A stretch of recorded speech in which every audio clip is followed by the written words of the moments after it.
Hola amiga, another day, another mini vlog. Mga ilang araw rin na hindi ako nakapag-vlog dahil nga nagkasakit tayo at wala tayong boses at laging ubo ng ubo. Ang pangit naman kung magdadab ako tapos ubo ako ng ubo. Namimiss ko nga yung pag-vlog eh. Anyway, I'm back. Namiss ko kayo. Namiss nyo rin ba ako? Hoy!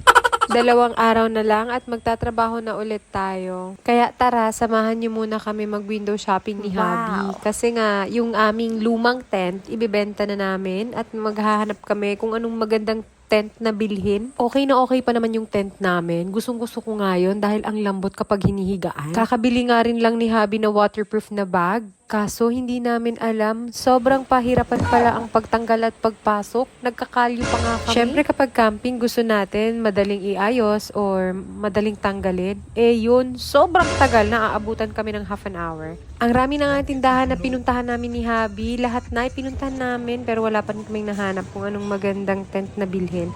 So nagutom ang amega nyo kaya dumaan na muna kami dito sa sushi shop. And i-flex ko nga rin muna itong aking lippy.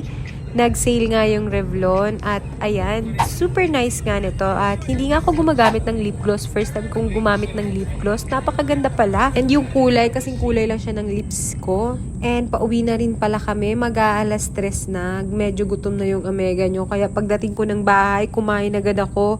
Meron nga akong niluto kagabi, gulay at manok. Eto nga, o siya. Hanggang dito na lang. Don't forget to follow for more vlogs. Salamat sa pagtanaw. Bye!